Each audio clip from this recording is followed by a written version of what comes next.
It's time for extra courses 5 and 6, and I'd say this is where the game really starts to peak with how crazy some of the hole designs can be, and how sickening some of the not as good hole designs can be. So let's begin. Hole 1 of extra course 5. We're already starting in a very interesting location from before, and oh, there's a UFO there.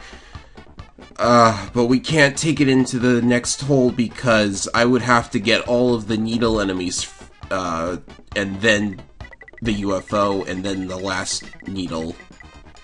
Which wouldn't be good, so I guess we'll just have to savor the UFO while we still can. So what I'm going to do is use the dash panel there, hit this first needle enemy, and hopefully hit the dash panel. Good. Then we ram right into the UFO, and then away we go. This is very difficult to control, as I'm sure you can imagine. Like, going at this speed.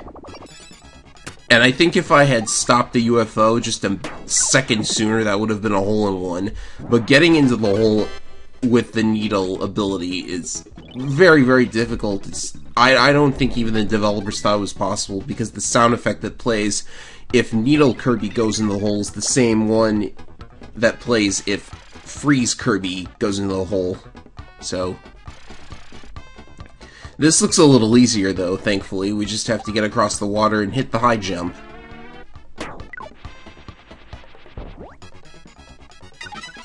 I hope that's enough. Okay, it should be. And then we'll hit the broom enemy and bounce right back into the hole. Simple. That was good.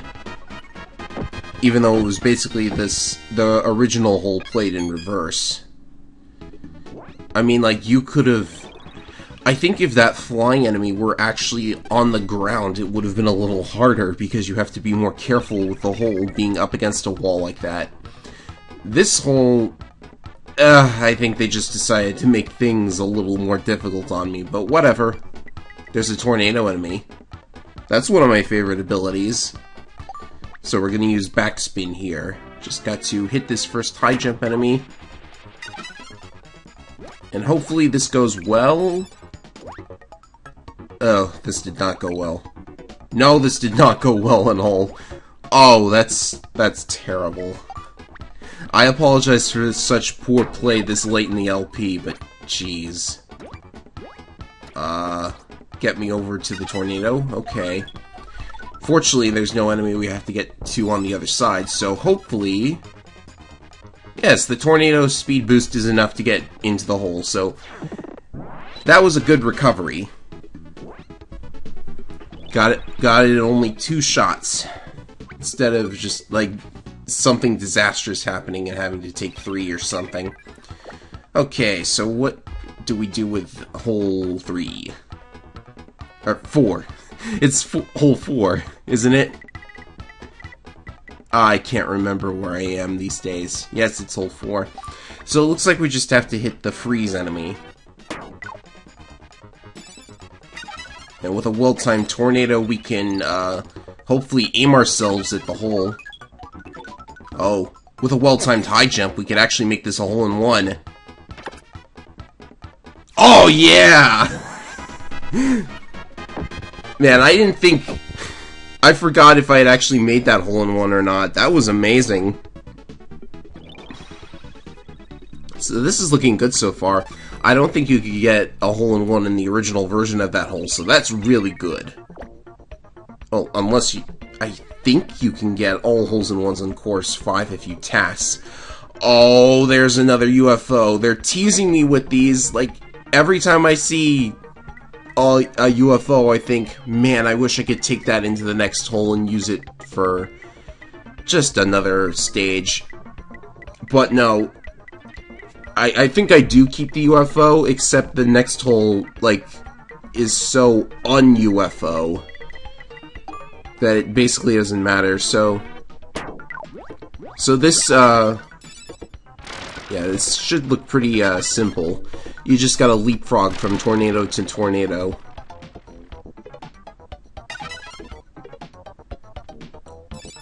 And it looks like I am going to get the UFO because I positioned myself here so I can get it with a chip shot. Simple.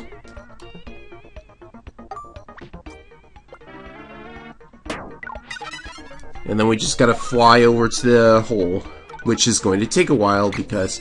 Oh, I actually did wait for a speed boost. Never mind, I thought this was gonna take forever to get there.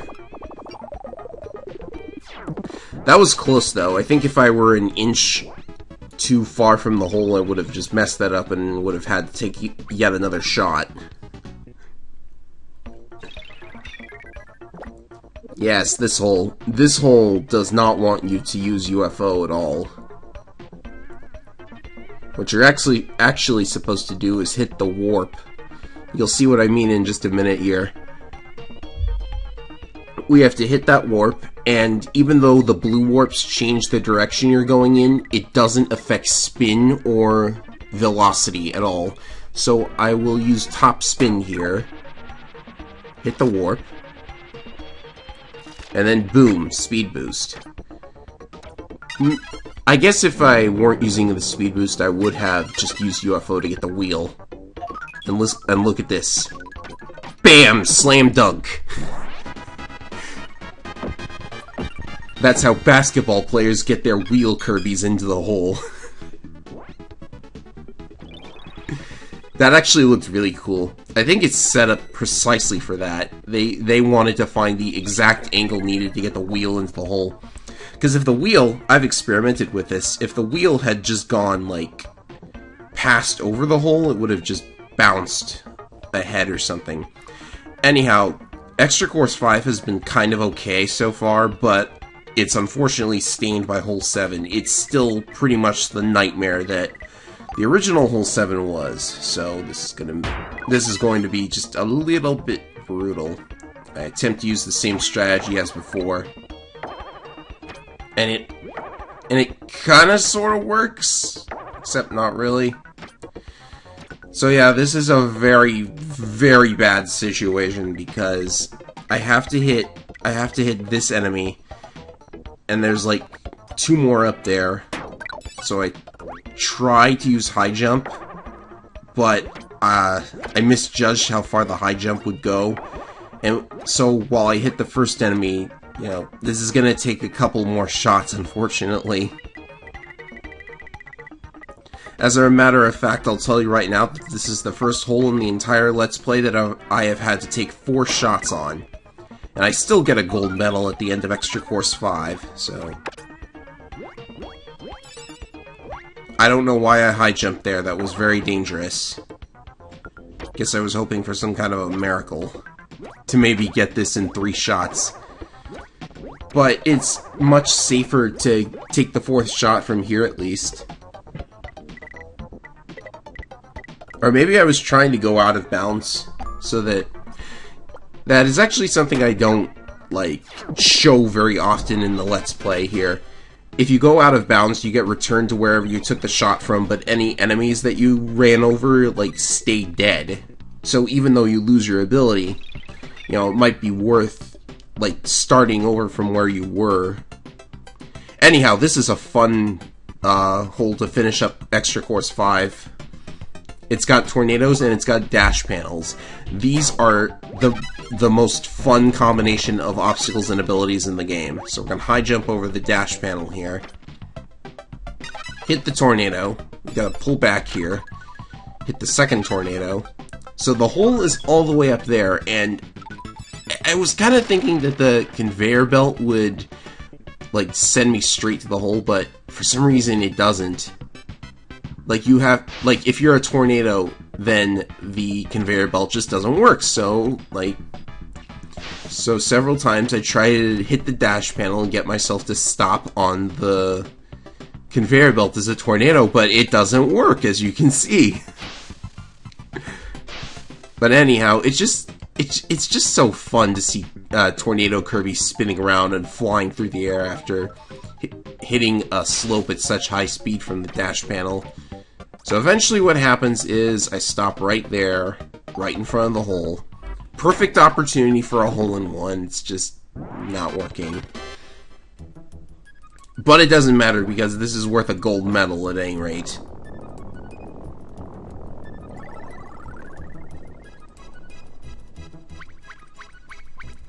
Ah, that 4 will forever be a stain on my scorecard. the game actually does save your scorecard for every run that gets recorded on that high score table, which is pretty neat. It's pretty interesting attention to detail. You can see where all of your holes in ones were at and where you need to improve. If only the game would give you level select, like, much earlier than it actually does. Anyhow, on to Extra Course 6. There is one hole in Extra Course 6 that makes it my favorite extra course in the entire game. One hole. But hey, the other holes are good too. Because see, we get Fireball again. The first hole is just going to be beautiful to look at.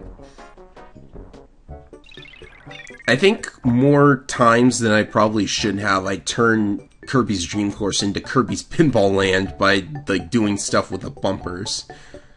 You'll see what I mean. First we have to actually get a fireball, because I don't think we can get there without a chip shot. So while on the ground, this happens. I use the fireball, and then I just bounce around completely at random. And every time I hit the A button as I bounce into a bumper, that increases my speed. So you can actually, like, you can't stay permanently mobile, but this is the most roundabout way to get at most of the enemies that I have ever seen. And the sick part is, you know, I'm eventually going to hit all the enemies. Like, there's no way Squishy can avoid this one. There's the hole. And the sad part is, no, I actually don't pass right over the hole. So if my angle were different, like if somebody wants to calculate the precise angle that I would have to shoot to hit everything, including the hole, then a hole-in-one is definitely possible. It's just, like, how would you ever know what to do? You'd have to test. Anyways, on to hole 2. Hole 2 is, pretty fun. Actually, you basically do the same thing as the original hole, so I guess it's not as fun.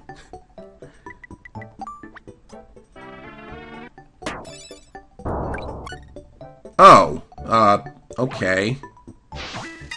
That was strange. I didn't think that if you used the fireball there, you would hit the enemy, because it's on the other side of the slope and you go nowhere near that.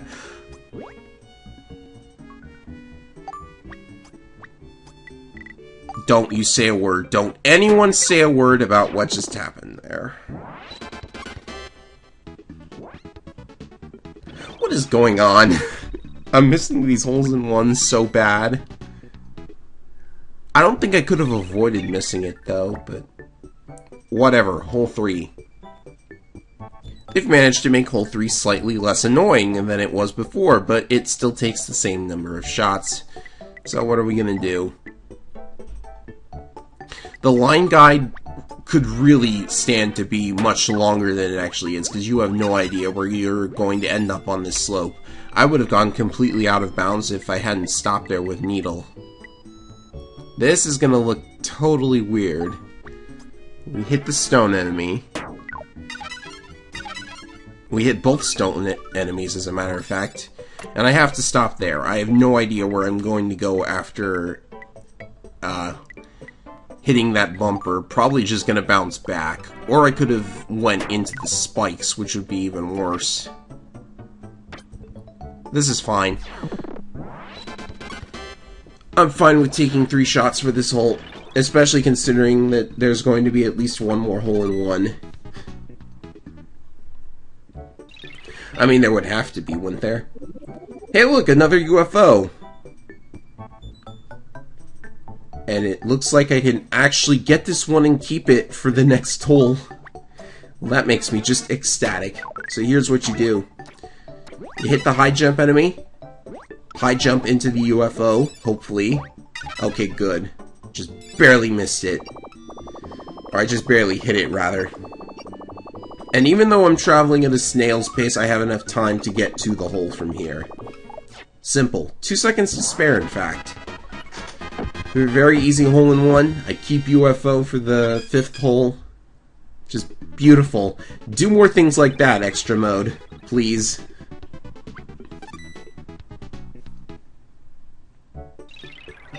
Oh, this hole is a thing of beauty, I gotta tell ya.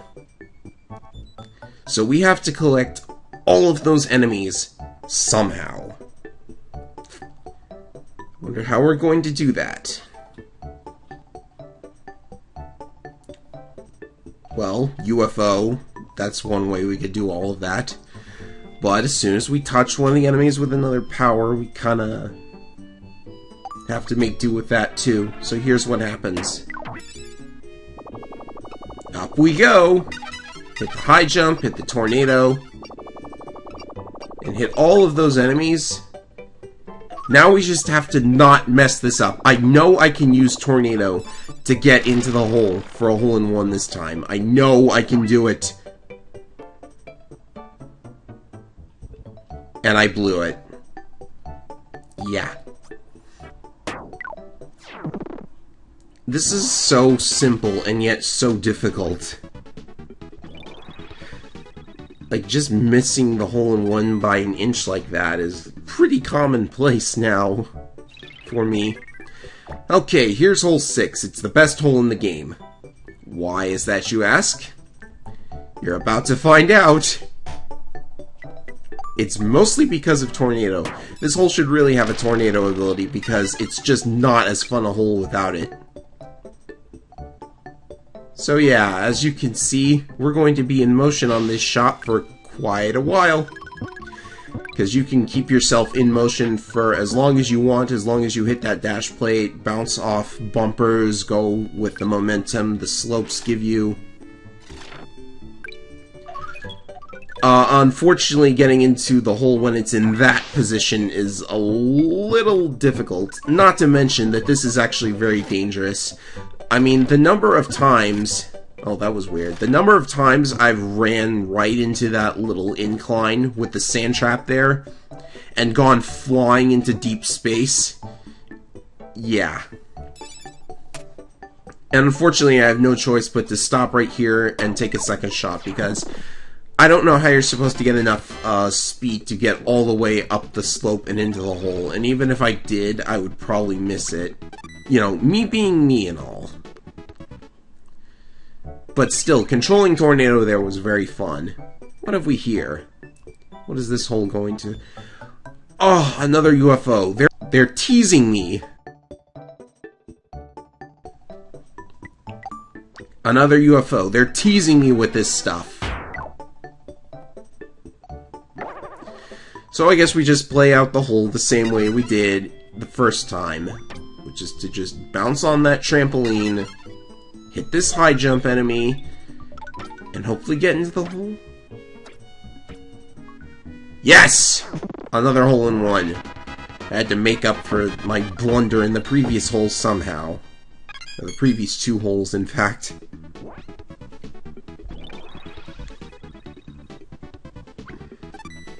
I should probably be looking up the tool-assisted speedruns of Extra Mode, because I imagine that with as crazy a course as Extra Course 6, they put out some very entertaining shots. So this hole is entirely simple. You just gotta make one lap around this race course of a hole like usual. But hey, it'll at least look pretty, because we fireball across that little incline. And then just go into the hole. Okay, so it didn't look pretty at all. Point is, we got a hole-in-one. That fireball needs to be rather correctly timed, as a matter of fact. Otherwise, you might have too much momentum and miss the hole. Because you don't want to do that again, do you? But at least we finished Extra Course 6 with a hole-in-one. 14 shots. Should be perfect for a gold medal. And it is gold. Coming up are the final 2 extra courses. They don't change the King DDD battle at all, so it's just going to be Extra Course 7 and Extra Course 8. And then that'll be the end of the LP, unless someone wants to help me show off all 8 of the 2-player mode courses. See ya.